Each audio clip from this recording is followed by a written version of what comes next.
रायगडमधील कर्जत तालुक्यातील नेरळ पोलीस ठाणे हद्दीत 17 वर्षीय अल्पवयीन मुलीसोबत शारीरिक संबंध ठेवून व्हिडिओ व्हायरल केल्याचा धक्कादायक प्रकार समोर आलाय। रविवार दिनांक 15 डिसेंबर रोजी रात्री भारतीय न्याय संहिता 2023 चे कलम 64-64-2(1)(m) सह बालकांचे लैंगिक अत्याचारापासून संरक्षण अधिनियम 2012 चे कलम 4, 6, 14, 15 सह माहिती तंत्रज्ञान अधिनियम 66(e) प्रमाणे नेरळ पोलीस ठाण्यात गुन्हा दाखल करण्यात आलाय। आरोपी अक्षय दशरथ एनकर वय वर्ष अंदाजे 23 हा तरुण सध्या फरारी असून पोलीस त्याचा शोध घेत आहेत। फिर्यादी मुलगी अल्पवयीन आहे हे आरोपीस माहित असताना देखील पीडित मुलगी हिच्यासोबत प्रेम संबंध प्रस्थापित करून तुझ्या आई वडिलांना ठार मारून टाकेन अशी धमकी देऊन तिची इच्छा नसतानाही वेळोवेळी जबरदस्तीने शारीरिक संबंध प्रस्थापित करून आरोपी याने त्याचे लैंगिक समाधानाच्या प्रयोजनार्थ पीडितेसोबत शरीर संबंध करतानाचा व्हिडिओ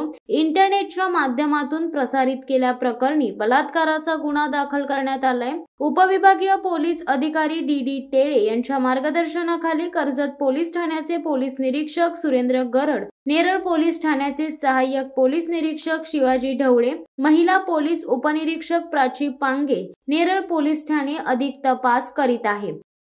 शिवसत्ता टाइम्ससाठी संदेश साळुंके, नेरळ।